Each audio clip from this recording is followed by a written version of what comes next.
지금 일본이 발칵 뒤집혔습니다. 누가 유출했는지 찾아. 이건 국가 위기야. 이 사실이 밖으로 나가면 우리는 끝이야. 당장 막아. 오늘 일본에서 믿기 어려운 내부 자료가 외부로 새어나왔습니다. 누리호 성공 이후 일본 우주기술연구센터가 비밀리에 분석하던 한국 로켓 엔진 자료가 예상치 못한 경로를 통해 공개되었고, 그 안에는 일본이 끝까지 숨기고 싶어 했던 충격적인 수치들이 담겨 있었습니다. 일본 내부에서는 책임 공방이 터졌고, 일본 과학기술청과 JSRC는 밤새 비상회의를 열었습니다. 일본이 숨기려 했던 그 수치들이 사실인지 아닌지 검증 작업에 들어갔습니다. 문서가 공개된 순간부터 시작된 혼란은 이제 일본 전체를 덮는 거대한 파도로 변하고 있습니다. 도대체 그 문서 속 어떤 사실이 이 정도의 충격을 만든 걸까요? 우린 지금부터 일본이 절대 공개하고 싶지 않았던 그 진실과 일본은 대체 무엇이 드러나는 것을 그렇게 두려웠는지, 지금부터 그 이야기를 바로 시작하겠습니다. 시작에 앞서 좋아요, 구독 눌러주시면 감사하겠습니다. 안녕하세요. 저는 올해 나이 46살 다카하시 류노스케입니다. 22년 동안 일본 우주기술연구센터에서 추진 시스템을 연구해왔어요. 로켓 엔진이 제 전부였죠. 매일 아침 연구동에 들어서면서 느끼던 자부심은 그 무엇과도 바꿀 수 없는 것이었습니다. 그런데 그날 아침은 달랐어요. 누리호가 성공했다는 소식이 들려온 뒤였습니다. 연구동 복도는 평소보다 조용했어요. 아무도 큰 소리로 이야기하지 않았죠. 연구원들이 서로 눈을 마주치지 않으려는 것 같았습니다. 뭔가 무거운 공기가 건물 전체를 짓누르고 있었어요. 저는 그때만 해도 대수롭지 않게 생각했습니다. 제 책상 위에 새로운 분석 보고서 초안이 놓여 있었어요. 한국 누리호 엔진 분석 자료였습니다.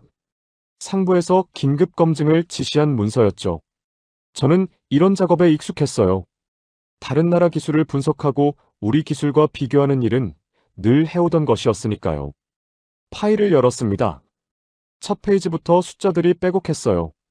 연소 시험 데이터, 추력 그래프, 제점화 기록들이 줄지어 있었습니다. 저는 천천히 읽어 내려갔어요. 그런데 읽으면 읽을수록 이상했습니다. 한국 엔진의 제점화 가능 횟수가 17회라고 적혀 있었어요. 저는 다시 확인했습니다. 우리 엔진은 최대 9회였거든요. 거의 2배 가까운 차이였습니다. 손가락이 마우스 위에서 멈췄어요. 화면을 몇 번이나 다시 봤지만 숫자는 변하지 않았습니다. 다음 페이지로 넘어갔어요. 연소 안정성 항목이었습니다. 한국 엔진이 우리보다 40% 높다고 나와 있었어요. 40%요? 그 정도 차이는 단순한 오차가 아니었습니다. 기술 수준 자체가 다르다는 뜻이었죠. 숨이 답답해지기 시작했어요. 제조 단가 부분을 봤습니다. 한국은 우리의 3분의 1 비용으로 엔진을 만들고 있었어요.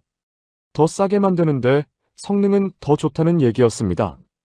이건 말이 안 됐어요. 어떻게 이런 일이 가능한지 이해할 수 없었습니다. 터보펌프 데이터로 넘어갔어요.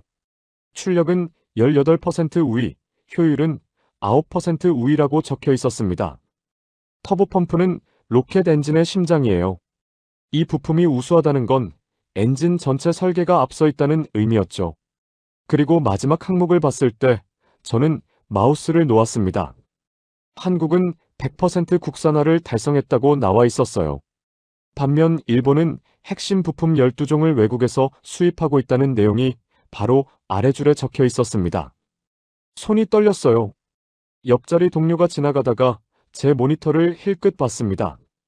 그 사람도 같은 자료를 받았을 거예요. 그는 아무 말 없이 고개를 돌렸습니다. 얼굴이 굳어 있었어요. 저는 자료를 처음부터 다시 검토했습니다. 계산 실수가 있을 거라고 생각했어요. 측정 방법이 달랐을 수도 있고 비교 기준이 잘못됐을 수도 있다고 믿고 싶었죠. 하지만 아무리 봐도 오류는 없었습니다. 데이터는 정확했어요. 검증 과정도 명확했습니다. 누가 봐도 이의를 제기할 수 없는 수준의 분석이었죠. 오후가 되자 연구동 분위기가 더 이상해졌어요. 평소에는 활기차게 토론하던 연구원들이 모두 조용했습니다. 복도에서 마주치면 서둘러 고개를 숙이고 지나갔어요. 누구도 이 보고서에 대해 이야기하지 않았습니다. 하지만 모두가 알고 있었어요. 회의실 앞을 지나가는데 안에서 목소리가 들렸습니다. 문이 살짝 열려 있었어요. 몇몇 선임 연구원들이 모여 있었습니다. 그들의 표정은 심각했어요. 한 사람이 서류를 책상에 내려놓으며 한숨을 쉬었습니다. 다른 사람은 팔짱을 낀 채 창밖을 바라보고 있었죠. 저는 그 자리를 떠났어요.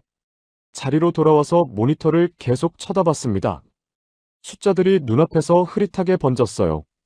22년 동안 쌓아온 제 믿음이 무너지는 느낌이었습니다. 저녁 무렵이었어요. 갑자기 부서 전체에 긴급 공지가 떨어졌습니다. 모든 관련 문서를 즉시 회수한다는 내용이었어요. 개인 컴퓨터에 저장된 파일도 삭제하라는 지시였습니다. 연구원들이 황급히 움직이기 시작했어요. 어떤 사람은 USB를 뽑아서 주머니에 넣었습니다. 다른 사람은 출력했던 서류를 파쇄기에 넣고 있었어요. 파쇄기 돌아가는 소리가 연구동 전체에 울렸습니다. 저도 파일을 지웠어요. 삭제 버튼을 누르는데 손끝이 차가웠습니다. 화면에서 파일 아이콘이 사라지는 걸 보면서 묘한 감정이 들었어요. 뭔가 잘못되고 있다는 느낌이었죠. 다음 날 아침이었습니다. 구보타 미노루 국장이 연구동에 왔어요. 58살의 그는 과학기술청 항공우주국 정책국장이었습니다. 평소에는 보기 드문 분이 직접 오신 거예요. 전체 회의가 소집됐습니다. 회의실은 숨막힐 듯 조용했어요. 구보타 국장은 단상에 섰습니다. 그는 천천히 입을 열었어요. 어제 배포된 보고서는 오류 가능성이 있습니다. 그의 목소리는 낮고 단호했어요. 해당 문서는 전면 회수 조치되었습니다. 비공개로 분류되며 어떠한 외부 유출도 허용되지 않습니다. 저는 의자에 앉아서 그 말을 들었어요. 오류 가능성이라고요. 저는 그 자료를 직접 검토했습니다. 오류 같은 건 없었어요. 모든 데이터가 정확했고 검증 과정도 철저했습니다. 개인 장비에 남아있는 자료도 모두 삭제하십시오. 서류는 파쇄 처리합니다. 구보타 국장의 말이 계속 이어졌어요. 저는 그를 바라봤습니다. 그의 얼굴은 굳어 있었어요. 눈빛에는 불안이 스쳐 지나갔습니다. 이건 오류 때문이 아니었어요. 다른 이유가 있었습니다. 회의가 끝난 뒤였어요. 연구원들은 말없이 자리를 떠났습니다. 복도에서 누군가 작은 목소리로 속삭이는 게 들렸어요. 이거 진짜 문제가 큰 것 같아. 조용히 해. 지금은 아무 말도 하지 마. 저는 그들을 지나쳐 화장실로 갔습니다. 거울 앞에 섰어요. 제 얼굴이 낯설게 느껴졌습니다. 22년 동안 믿어왔던 것들이 흔들리고 있었어요. 일본의 기술력, 우리의 우월함, 그 모든 확신이 무너지고 있었습니다. 며칠이 지났어요. 연구동 분위기는 더 무거워졌습니다. 아무도 누리호에 대해 언급하지 않았어요. 하지만 모두가 그 이야기를 머릿속에 담고 있었습니다. 어느 날 오후였어요. 복도에서 두 선임 연구원이 조용히 이야기하는 걸 들었습니다. 파일 일부가 밖으로 나갔다는 소문이 있어. 확실해? 모르겠어. 근데 분위기가 심상치 않아. 저는 걸음을 멈췄어요. 심장이 빠르게 뛰기 시작했습니다. 파일이 유출됐다고요? 그게 사실이라면 어떻게 되는 걸까요? 일본 정부가 숨기려 했던 자료가 세상에 드러난다면요? 저는 다시 걷기 시작했어요. 손끝이 차갑게 식어갔습니다. 연구동을 나와 주차장으로 향했어요. 차에 앉아서 한참을 가만히 있었습니다. 창밖으로 보이는 하늘은 흐렸어요. 22년 동안 쌓아온 제 세계가 조용히 무너지고 있었습니다. 저는 그걸 막을 수 없었어요. 그저 지켜볼 수밖에 없었습니다. 연구동 건물이 멀리 보였어요. 그 안에서 지금도 누군가는 불안에 떨고 있을 거예요. 숨기려 했던 진실이 어디까지 퍼질지 모르는 채로요. 저는 시동을 걸었습니다. 엔진 소리가 조용히 울렸어요. 하지만 제 머릿속은 더 시끄러웠습니다. 그 숫자들이 계속 떠올랐거든요. 17회, 40%, 3분의 1, 18%, 9%, 100%, 그리고 12종. 우리가 외국에 의존하고 있는 12개의 핵심 부품들이요. 집으로 가는 길은 어두웠습니다. 일주일이 지났습니다. 그날 아침 출근하자마자 연구동 전체가 술렁이고 있었어요. 복도에서 연구원들이 모여서 뭔가 심각하게 이야기하고 있었습니다. 저는 가방을 책상에 내려놓고 옆자리 동료에게 물었어요. 무슨 일이에요? 그는 고개를 저으며 작게 말했습니다. 유출됐대요. 진짜로. 심장이 멈추는 것 같았어요.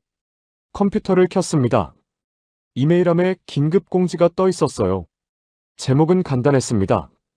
비상전체 회의 소집이었죠. 손가락이 떨렸어요. 회의실로 가는 복도는 평소보다 훨씬 조용했습니다. 아무도 말을 하지 않았어요. 연구원들의 얼굴은 창백했습니다. 누군가는 손으로 입을 가리고 있었고 다른 사람은 벽에 기댄 채 눈을 감고 있었어요. 회의실 문을 열었습니다. 안은 이미 사람들로 가득 차 있었어요. 모두가 불안한 표정으로 앉아 있었습니다. 아무도 눈을 마주치지 않았어요. 저는 뒷자리에 앉았습니다. 구보타 미노루 국장이 들어왔어요. 그의 얼굴은 일주일 전보다 더 굳어 있었습니다. 눈 밑에 다크서클이 짙게 깔려 있었어요. 그는 단상에 서서 천천히 입을 열었습니다. 우리 센터의 내부 문서가 외부로 유출됐습니다. 회의실이 얼어붙었어요. 해외 학술 포럼과 일부 연구 게시판에 한국 엔진 관련 데이터가 퍼졌습니다. 현재 확산 경로를 추적 중입니다. 저는 의자 등받이를 꽉 잡았어요. 구보타 국장의 목소리가 계속 이어졌습니다. 감찰반이 투입됩니다. 모든 연구원의 개인 장비와 통신 기록을 조사할 것입니다. 유출 경위를 반드시 밝혀낼 것입니다. 그의 말투는 단호했지만 목소리는 떨리고 있었어요. 회의가 끝난 뒤 연구동은 완전히 혼란에 빠졌습니다. 복도에서 연구원들이 모여서 수군거렸어요. 누가 유출했을까? 왜 이런 일이 생겼을까? 앞으로 어떻게 되는 거냐는 목소리들이 여기저기서 들렸습니다. 저는 자리로 돌아와서 모니터를 켰어요. 뉴스 사이트를 열었습니다. 일본 언론이 이미 움직이고 있었어요. 주요 언론사들이 일제히 보도를 시작했습니다. 일본 우주기술연구센터 기밀 유출, 한국 로켓기술 관련 내부 문서 유출 파문, 과학기술청 긴급대책회의 소집. 기사들은 계속 쏟아졌어요. 하지만 내용은 조심스러웠습니다. 구체적인 수치나 내용은 거의 없었어요. 그저 유출 사실만 반복해서 보도하고 있었습니다. 오후가 되자 분위기가 더 이상해졌어요. 일부 언론은 다른 방향으로 기사를 쓰기 시작했습니다. 한국 기술력, 과대평가 가능성, 데이터 신뢰성 의문 제기, 전문가들, 측정 방식 재검증 필요 지적. 저는 그 기사들을 읽으면서 속이 메스꺼웠어요. 제가 직접 검토했던 자료였습니다. 오류는 없었어요. 측정 방식도 정확했습니다. 그런데 지금 일본 언론은 그걸 부정하려 하고 있었어요. 다음 날 아침이었습니다. 연구동에 감찰반이 들어왔어요. 검은색 정장을 입은 사람들이 복도를 오갔습니다. 연구원들은 한 명씩 조사실로 불려갔어요. 제 차례가 왔습니다. 조사실 문을 열고 들어갔어요. 2명의 감찰관이 앉아 있었습니다. 그들은 차갑게 저를 바라봤어요. 질문이 시작됐습니다. 언제 그 문서를 받았습니까? 누구와 자료를 공유했습니까? 개인 저장 장치에 복사한 적이 있습니까? 저는 하나하나 대답했어요. 손에 땀이 났습니다. 아무것도 하지 않았는데 범죄자가 된 것처럼 느껴졌어요. 조사가 끝나고 나왔을 때 다리가 후들거렸습니다. 복도에서 다른 연구원을 마주쳤어요. 그도 방금 조사를 받고 나온 것 같았습니다.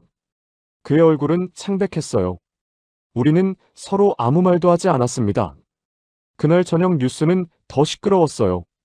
과학기술청이 공식 입장을 발표했습니다. 유출된 문서는 검증 중인 초안이며 최종 확정된 자료가 아니라는 내용이었어요. 데이터의 신뢰성을 재평가하겠다는 말도 덧붙였습니다. 저는 텔레비전을 끄고 싶었어요. 하지만 끌 수 없었습니다. 화면 속에서 정부 대변인이 침착하게 말하고 있었어요. 그의 말투는 확신에 차 있었지만 눈빛은 불안했습니다. 며칠이 지났어요. 일본 사회 전체가 흔들리기 시작했습니다. 학계에서 먼저 반응이 나왔어요. 몇몇 대학 교수들이 성명을 냈습니다. 정부가 데이터를 은폐하려 한다는 비판이었어요. 과학적 사실을 정치적으로 왜곡해서는 안 된다는 목소리였습니다. 반대편에서는 다른 반응이 나왔어요. 보수 정치인들이 기자회견을 열었습니다. 이건 정보 조작이라고 주장했어요. 한국을 과대평가하려는 세력이 있다고 말했습니다. 온라인 커뮤니티는 완전히 양분됐어요. 어떤 사람들은 정부를 비판했습니다. 진실을 숨기지 말라고 요구했어요. 다른 사람들은 한국 기술을 폄하하는 글을 올렸습니다. 댓글창은 싸움터가 됐어요. 도쿄에서 시위가 시작됐습니다. 처음에는 작은 규모였어요. 몇십 명이 과학기술청 앞에 모였습니다. 그들은 피켓을 들고 있었어요. 진실을 밝혀라. 국민을 속이지 마라. 며칠 뒤 시위는 더 커졌습니다. 수백 명이 모였어요. 언론이 취재를 나왔고 경찰이 출동했습니다. 저는 뉴스로 그 장면을 봤어요. 사람들이 구호를 외치고 있었습니다. 카메라는 그들의 얼굴을 비췄어요. 분노와 불안이 뒤섞인 표정들이었습니다. 국가 전체가 흔들리고 있었어요. 연구동 분위기는 더 악화됐습니다. 연구원들은 서로를 의심하기 시작했어요. 누가 유출했을까? 복도에서 마주치면 눈을 피했습니다. 점심시간에도 조용했어요. 아무도 식당에서 이야기하지 않았습니다. 저는 그 침묵 속에서 숨이 막혔어요. 2주일째 되던 날이었습니다. 구보타 국장이 다시 소집을 걸었어요. 연구원들이 회의실에 모였습니다. 이번에는 분위기가 달랐어요. 공포보다는 체념에 가까웠습니다. 구보타 국장은 단상에 섰어요. 해외에서도 관심이 커지고 있습니다. 그의 목소리는 낮았어요. 일부 외국 전문가들이 유출된 자료를 분석하기 시작했습니다. 우리는 이 상황을 주시하고 있습니다. 회의실이 조용했어요. 구보타 국장은 계속 말했습니다. 모두 각자 맡은 일에 집중하십시오. 외부 압력에 흔들리지 마십시오. 하지만 그의 말은 설득력이 없었어요. 그 자신도 흔들리고 있다는 게 느껴졌습니다. 회의가 끝났어요. 저는 자리로 돌아왔습니다. 창밖을 바라봤어요. 하늘은 여전히 흐렸습니다. 그날 밤 집에 돌아와서 뉴스를 켰어요. 한국 관련 보도가 나왔습니다. 하지만 한국 정부는 아무 말도 하지 않고 있었어요. 어떤 해명도 없었습니다. 발표도 없었어요. 일본만 혼자 난리를 치고 있었습니다. 저는 그 사실이 더 괴로웠어요. 한국은 침묵하고 있는데 일본은 스스로 무너지고 있었습니다. 변명하고 부정하고 싸우고 흔들리고 있었어요. 다음 날 아침 출근길이었습니다. 전철 안에서 사람들이 신문을 보고 있었어요. 일면에는 또 그 이야기가 실려 있었습니다. 저는 고개를 돌렸어요. 연구동에 도착했습니다. 엘리베이터를 타고 올라가는데 옆에 선 연구원이 한숨을 쉬었어요. 그는 아무 말도 하지 않았지만 저는 알 수 있었습니다. 그도 저와 같은 심정이라는 걸요. 책상에 앉았어요. 모니터를 켰습니다. 이메일이 쌓여 있었어요. 대부분 내부 공지였습니다. 보안 강화, 외부 접촉 금지, 언론 대응 지침 같은 내용들이었어요. 저는 그걸 하나씩 읽었습니다. 읽으면서 손이 떨렸어요. 22년 동안 일해온 이곳이 무너지고 있었습니다. 제가 믿었던 모든 것이 흔들리고 있었어요. 창밖을 봤습니다. 멀리 도쿄 시내가 보였어요. 저 도시 어딘가에서 사람들이 시위하고 있을 거예요. 언론사에서는 기사를 쓰고 있을 거고 정치인들은 회의를 하고 있을 겁니다. 모두가 혼란 속에 있었어요. 그런데 한국은 조용했습니다. 그 침묵이 더 무서웠어요. 왜 아무 말도 하지 않는 걸까요? 왜 해명하지 않는 걸까요? 그 침묵 뒤에 무엇이 있는 걸까요? 저는 모니터를 끄고 눈을 감았습니다. 어둠 속에서 그 숫자들이 또 떠올랐어요. 17회, 40%, 3분의 1, 18%, 9%, 100%, 그리고 12종. 일본이 의존하고 있는 12개의 부품들이요. 숨을 깊이 들이쉬었습니다. 하지만 가슴은 여전히 답답했어요. 불안은 사라지지 않았습니다. 오히려 더 커지고 있었어요. 연구동 전체가 그 불안 속에 잠겨 있었습니다. 3주가 지났습니다. 그날 아침 출근하자마자 연구동이 이상하게 조용했어요. 평소보다 더 무거운 침묵이 흘렀습니다. 복도를 걷는데 누군가 저를 스쳐 지나갔어요. 그 사람의 얼굴은 창백했습니다. 자리에 앉았어요. 컴퓨터를 켰습니다. 이메일함에 새로운 메시지가 떠 있었어요. 제목은 간단했습니다. 긴급 보고서 검토 요청이었죠. 파일을 열었어요. 첫 페이지를 보는 순간 손이 멈췄습니다. 해외 전문가 검증 결과 보고서였어요. 미국과 유럽의 우주기술 연구자들이 유출된 자료를 독자적으로 분석한 결과였습니다. 천천히 읽어 내려갔어요. 한국 엔진의 실제 성능은 일본 보고서 수치와 동일함. 그 문장이 눈에 들어왔습니다. 숨이 막혔어요. 다음 페이지로 넘어갔습니다. 수치들이 나열돼 있었어요. 해외 전문가들이 직접 검증한 데이터였습니다.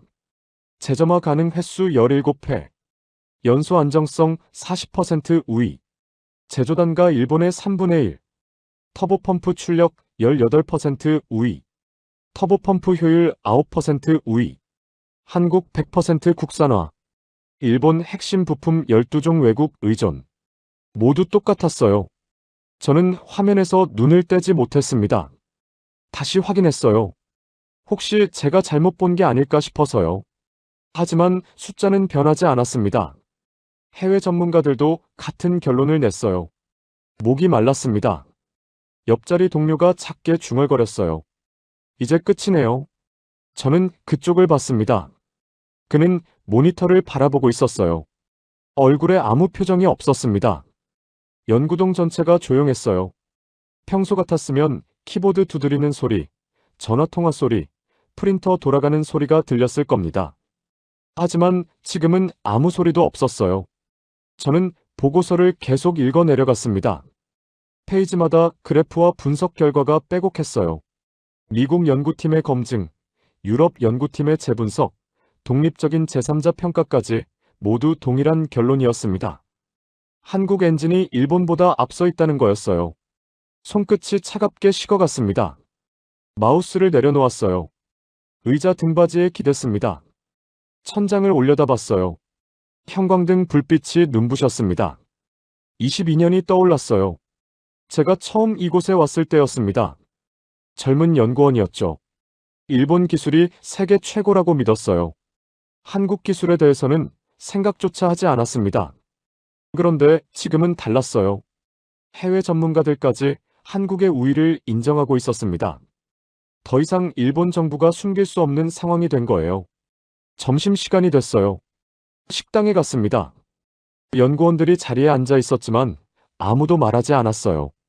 식판 위의 음식은 거의 그대로였습니다. 저도 먹을 수가 없었어요. 한 선임 연구원이 식판을 들고 있었습니다. 그의 손이 미세하게 떨리고 있었어요. 식판 위에서 국그릇이 흔들렸습니다. 그는 그것도 모르는 듯 멍하니 앞만 보고 있었어요. 다른 테이블에서는 두 연구원이 마주 앉아 있었습니다. 하지만 서로 눈을 마주치지 않았어요. 각자 자기 식판만 내려다보고 있었습니다. 저는 물을 마셨어요. 목으로 넘어가는 게 느껴졌습니다. 차갑고 무겁게 내려갔어요. 하지만 갈증은 가시지 않았습니다. 오후가 됐습니다. 뉴스를 확인했어요. 일본 언론이 해외 검증 결과를 보도하기 시작했습니다.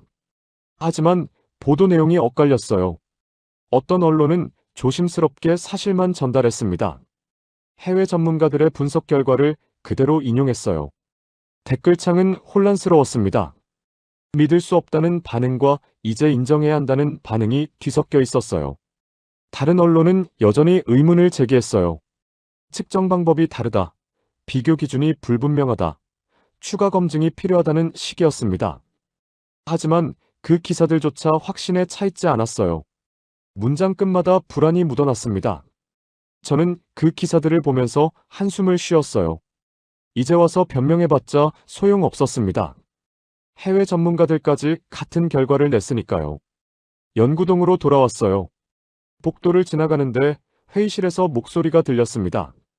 문이 조금 열려 있었어요. 몇몇 선임 연구원들이 모여 있었습니다. 이제 어떻게 하죠? 누군가 물었어요. 목소리가 떨리고 있었습니다. 모르겠어요. 아무도 답을 못하고 있어요.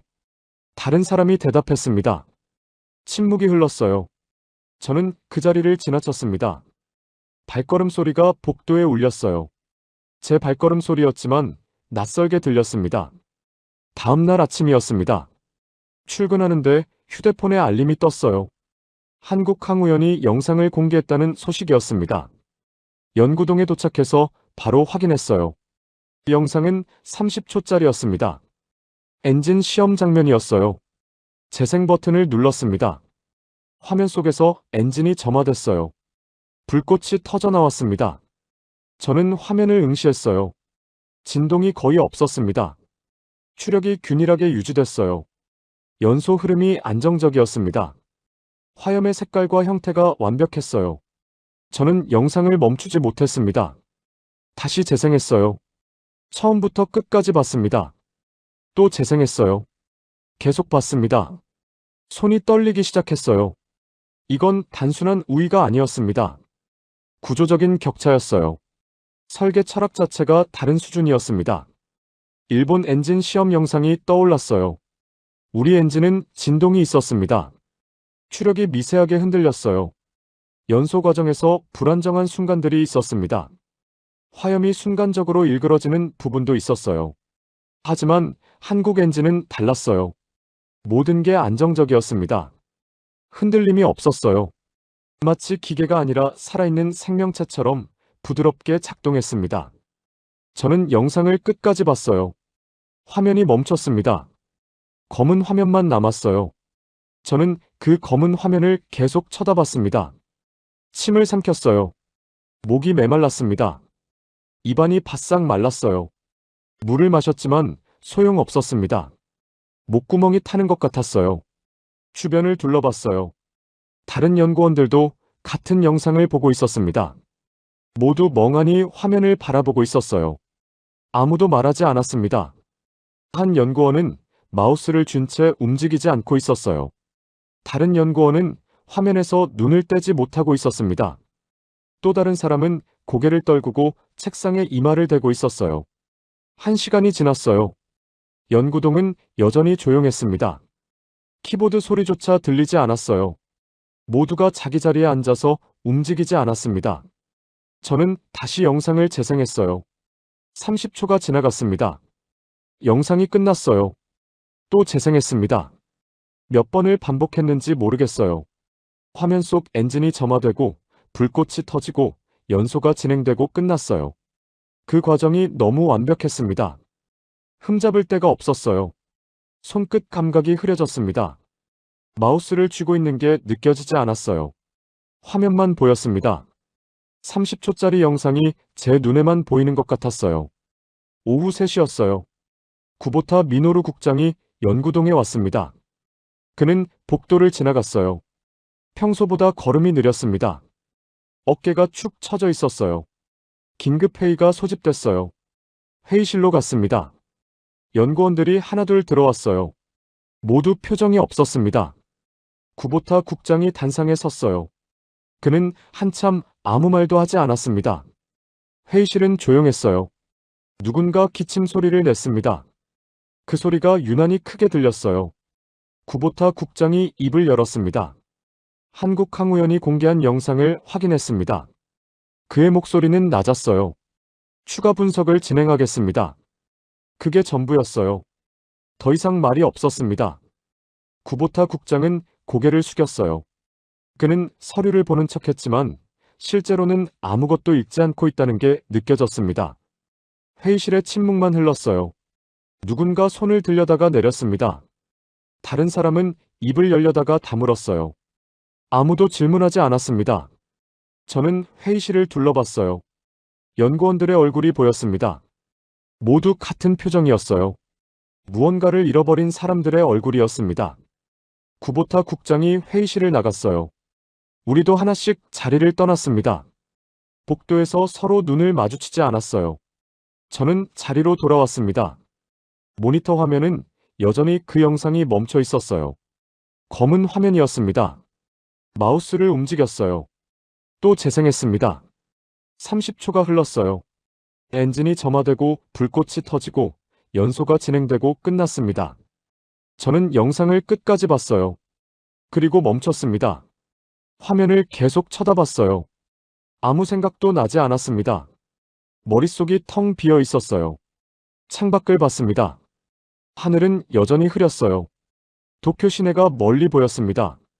저 도시 어딘가에서는 사람들이 이 소식을 듣고 있을 거예요. 언론은 계속 보도하고 있을 겁니다. 정치인들은 회의하고 있을 거고 학자들은 논평하고 있을 거예요. 하지만 여기는 조용했어요. 연구동 전체가 침묵 속에 잠겨 있었습니다. 저녁이 됐어요. 연구원들이 하나둘 퇴근했습니다. 저는 자리에 그대로 앉아 있었어요. 일어날 힘이 없었습니다. 모니터를 봤어요. 그 영상이 아직도 화면에 있었습니다. 저는 손을 뻗어서 재생 버튼을 눌렀어요. 또 30초가 흘렀습니다. 영상이 끝났어요. 저는 마우스에서 손을 뗐습니다. 손바닥에 땀이 배어 있었어요. 닦았습니다. 하지만 계속 땀이 났어요. 키보드 위에 손을 올렸습니다. 뭔가 입력하려 했어요. 하지만 손가락이 움직이지 않았습니다. 22년 동안 이곳에서 일했어요. 로켓 엔진을 연구하고 데이터를 분석하고 보고서를 작성했습니다. 일본의 기술을 믿었어요. 우리가 최고라고 생각했습니다. 하지만 지금은 아무것도 확신할 수 없었어요. 해외 전문가들의 검증 결과가 떠올랐습니다. 17회, 40%, 3분의 1, 18%, 9%, 100%, 그리고 12종. 일본이 의존하고 있는 12개의 부품들이요. 한국 엔진 영상도 떠올랐어요. 안정적인 진동, 균일한 추력, 완벽한 연소 흐름. 모든 게 우리보다 앞서 있었습니다. 저는 눈을 감았어요. 어둠 속에서도 그 장면들이 사라지지 않았습니다. 계속 떠올랐어요. 숫자들과 영상이 반복됐습니다. 눈을 떴어요. 연구동은 거의 비어 있었습니다. 몇몇 사람만 남아 있었어요. 그들도 조용히 앉아 있었습니다. 저는 가방을 들었어요. 천천히 일어났습니다. 복도로 나갔어요. 엘리베이터를 탔습니다. 내려가는 동안 아무 생각도 하지 않으려 했어요. 하지만 머릿속은 시끄러웠습니다. 주차장에 도착했어요. 차에 탔습니다. 시동을 걸었어요. 엔진 소리가 작게 울렸습니다. 핸들을 잡았어요. 손이 떨렸습니다. 숨을 깊이 들이쉬었어요. 하지만 가슴은 여전히 답답했습니다. 차를 몰고 주차장을 나왔어요. 도로로 접어들었습니다. 신호등이 빨간불이었어요. 멈췄습니다. 옆 차선의 차들이 지나갔어요. 사람들은 평범하게 운전하고 있었습니다. 그들은 오늘 무슨 일이 있었는지 모를 거예요. 신호등이 파란불로 바뀌었어요. 천천히 출발했습니다. 집으로 가는 길은 평소와 같았어요. 하지만 제 마음은 달랐습니다. 무언가 끝난 것 같았어요. 하지만 동시에 아무것도 끝나지 않은 것 같기도 했습니다. 저는 그저 운전했어요. 앞만 보면서요. 일주일이 지났습니다. 국제우주기술학회에서 공식 발표가 나왔어요. 한국 엔진 기술에 대한 종합평가 보고서였습니다. 저는 연구동 책상에 앉아서 그 문서를 읽었어요. 한국 엔진의 효율성과 정밀도는 검증 결과 보고된 수치와 일치함. 내구성 측면에서 현존하는 액체 엔진 중 최상위 수준. 600km 정밀 투입 능력은 전략적 기술로서 의미가 큼. 문장들이 눈앞에서 흘러갔어요. 손에 쥔 마우스가 차갑게 느껴졌습니다. 화면을 계속 내렸어요. 페이지가 넘어갔습니다. 유럽 우주국의 분석도 있었어요. 미국 항공우주연구소의 평가도 있었습니다. 모두 같은 결론이었어요. 한국의 기술이 앞서 있다고요. 저는 문서를 계속 읽었습니다. 각 페이지마다 그래프와 데이터가 빼곡했어요. 연소 안정성 비교, 추력 제어 정밀도, 재사용 가능성 평가까지 모든 항목에서 한국이 우위에 있었습니다. 마지막 페이지에는 결론이 있었어요. 한국은 독자적 기술 기반을 완성했으며 추가 발전 가능성이 높음. 저는 문서를 닫았습니다. 창밖을 봤어요. 하늘은 맑았습니다. 하지만 제 마음은 흐렸어요. 연구동은 조용했습니다. 평소보다 훨씬 더 조용했어요. 복도를 지나가는 사람이 없었습니다. 전화벨 소리도 들리지 않았어요. 프린터 돌아가는 소리도 없었습니다. 모두가 자기 자리에 앉아서 침묵하고 있었어요. 저는 주변을 둘러봤습니다. 옆자리 동료는 모니터를 멍하니 바라보고 있었어요. 앞자리 연구원은 책상에 팔을 올려놓고 고개를 숙이고 있었습니다. 뒷자리 선임 연구원은 창밖만 보고 있었어요. 아무도 일을 하지 않았습니다. 키보드를 두드리는 사람도 없었어요. 서류를 넘기는 소리도 들리지 않았습니다. 회의실은 텅 비어 있었어요. 시간이 흘렀습니다. 점심시간이 됐지만 식당으로 가는 사람이 적었어요. 저도 자리에 그대로 앉아 있었습니다. 배가 고프지 않았어요. 오후에 회의가 있었습니다. 회의실로 들어갔어요. 연구원들이 이미 앉아 있었습니다. 구보타 미노루 국장도 와 있었어요. 회의실은 조용했습니다. 구보타 국장은 단상에 서지 않았어요. 그냥 의자에 앉아 있었습니다. 그는 한참 동안 아무 말도 하지 않았어요. 누군가 기침 소리를 냈습니다. 구보타 국장이 천천히 입을 열었어요. 국제학회의 평가를 확인했습니다. 그의 목소리는 낮았어요. 더 이상 논쟁할 여지가 없습니다. 회의실의 침묵만 흘렀어요. 아무도 질문하지 않았습니다. 아무도 반론하지 않았어요. 모두 고개를 숙이고 있었습니다. 구보타 국장은 서류를 펼쳤어요. 하지만 읽지 않았습니다. 그냥 내려다보고만 있었어요. 앞으로 우리가 해야 할 일에 대해 논의하겠습니다. 그 말이 끝이었어요. 회의는 1시간 동안 이어졌습니다. 하지만 실질적인 논의는 없었어요. 모두가 말을 아꼈습니다. 책임을 묻는 목소리도 없었어요. 그냥 조용히 앉아 있었습니다. 한 연구원이 입을 열려다가 다물었어요. 다른 연구원은 손을 들려다가 내렸습니다. 누구도 먼저 말하고 싶어 하지 않았어요. 회의실 공기가 무거웠습니다. 숨쉬기가 답답했어요. 에어컨이 돌아가고 있었지만 더운 것 같았습니다. 회의가 끝났어요. 연구원들이 하나씩 자리를 떠났습니다. 저는 마지막까지 남아 있었어요. 구보타 국장도 자리에 앉아 있었습니다. 그는 창밖을 보고 있었어요. 저는 조용히 회의실을 나왔습니다. 복도를 걷는데 다리가 무겁게 느껴졌어요. 발걸음이 느려졌습니다. 자리로 돌아왔습니다. 컴퓨터 화면에 새로운 소식이 떠 있었어요. 한국항우연 공지사항이었습니다. 클릭했어요. 차세대 엔진 시험 일정 안내. 짧은 문장 하나였습니다. 날짜와 시간만 적혀 있었어요. 다른 설명은 없었습니다. 해명도 없었고 자랑도 없었어요. 그냥 다음 시험 일정만 있었습니다. 저는 그 문장을 계속 쳐다봤어요. 한국은 아무 말도 하지 않고 있었습니다. 승리를 선언하지도 않았어요. 일본을 비난하지도 않았습니다. 그냥 조용히 다음 단계로 가고 있었어요. 저는 화면을 끄고 싶었습니다. 하지만 끌 수 없었어요. 그 문장이 계속 눈에 들어왔습니다. 차세대 엔진이요. 한국은 이미 다음을 준비하고 있었습니다. 지금 엔진보다 더 나은 걸 만들고 있었어요. 저는 의자에 기댔습니다. 천장을 봤어요. 형광등 불빛이 눈부셨습니다. 22년 전이 떠올랐어요. 제가 처음 이곳에 왔을 때였습니다. 젊은 연구원이었죠. 일본의 기술이 세계 최고라고 믿었어요. 우리가 만드는 엔진이 가장 뛰어나다고 생각했습니다. 한국 기술에 대해서는 생각해 본 적도 없었어요. 그들이 무언가를 발표하면 그냥 웃고 넘겼습니다. 대수롭지 않게 여겼어요. 우리를 따라올 수 없을 거라고 믿었습니다. 10년 전 학회에서 한국 연구원을 만난 적이 있었어요. 그는 자국 로켓 기술에 대해 열심히 설명했습니다. 저는 고개를 끄덕이며 들었죠. 하지만 속으로는 비웃고 있었어요. 아직 멀었다고 생각했습니다. 그 연구원의 얼굴이 떠올랐어요. 진지한 표정이었습니다. 눈빛에 열정이 담겨 있었어요. 그는 한국이 반드시 성공할 거라고 말했습니다. 저는 그때 대수롭지 않게 들었어요. 하지만 지금 생각해보면 그 연구원은 옳았습니다. 한국은 성공했어요. 그리고 우리를 넘어섰습니다. 5년 전에는 한국이 첫 발사에 실패했을 때였어요. 연구동에서 동료들과 그 이야기를 했습니다. 누군가 말했어요. 역시 쉽지 않다고요. 저도 동의했습니다. 우리와는 다르다고 생각했어요. 다른 동료는 말했어요.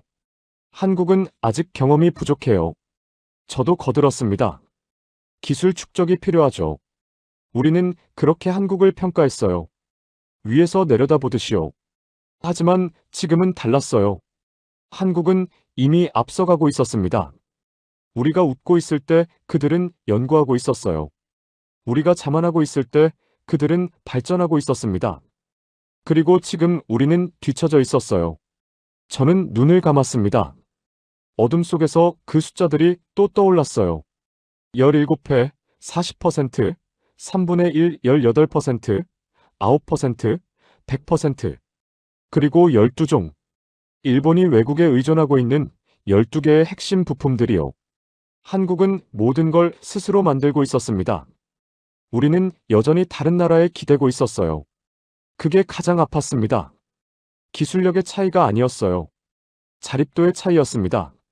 한국은 독립적으로 움직일 수 있었지만 일본은 그렇지 못했어요. 눈을 떴어요. 모니터 화면이 보였습니다. 한국항우연 공지사항이 아직 떠 있었어요. 차세대 엔진 시험 일정. 저는 마우스를 움직였습니다. 페이지를 닫으려 했어요.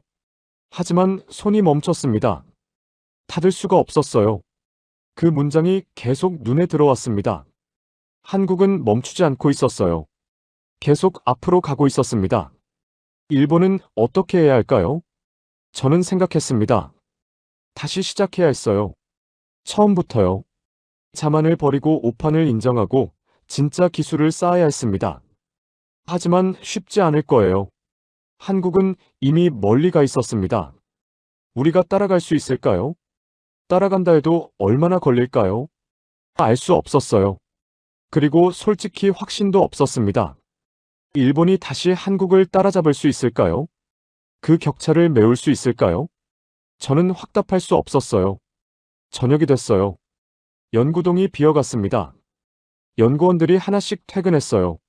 저는 자리에 그대로 앉아 있었습니다. 창밖이 어두워졌어요. 도쿄의 불빛들이 켜지기 시작했습니다. 빌딩들의 창문에서 빛이 새어나왔어요. 저는 그 불빛들을 바라봤습니다. 저 불빛 아래 어딘가에서 사람들은 평범한 일상을 살고 있을 거예요. 저녁을 먹고 텔레비전을 보고 가족과 이야기하고 있겠죠. 하지만 이곳은 달랐어요. 연구동은 조용했습니다. 텅 빈 복도에 형광등만 켜져 있었어요. 저는 천천히 일어났습니다. 가방을 들었어요. 컴퓨터를 껐습니다. 화면이 꺼지면서 어둠이 책상을 덮었어요. 복도로 나왔습니다. 발걸음 소리만 들렸어요. 엘리베이터를 탔습니다. 내려가는 동안 거울에 비친 제 얼굴을 봤어요. 낯설었습니다. 22년 동안 이곳에서 일했어요. 하지만 지금 거울 속의 제 모습은 처음 보는 사람 같았습니다.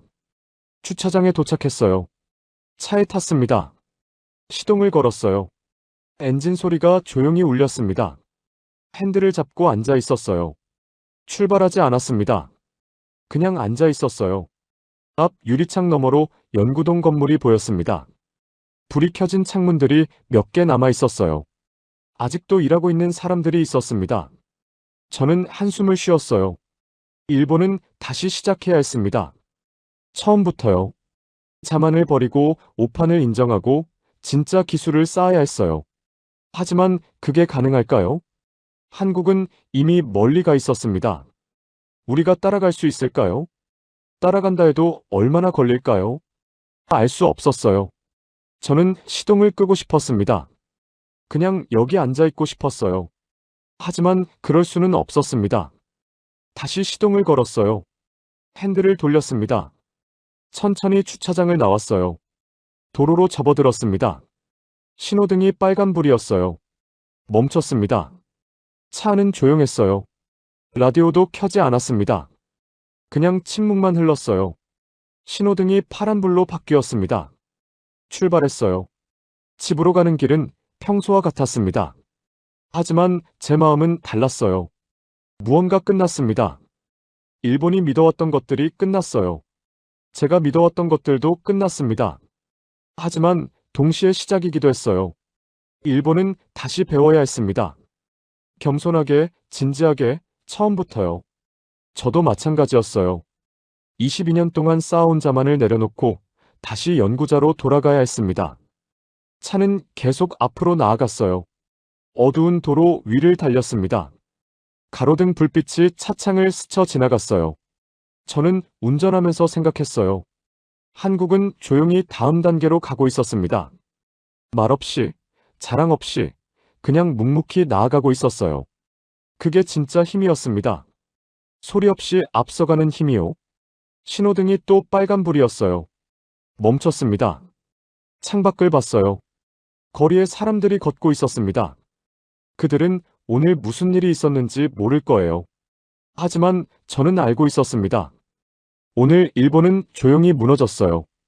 그리고 한국은 조용히 승리했습니다. 신호등이 바뀌었습니다. 다시 출발했어요. 집이 가까워졌습니다. 주차장에 차를 세웠어요. 시동을 껐습니다.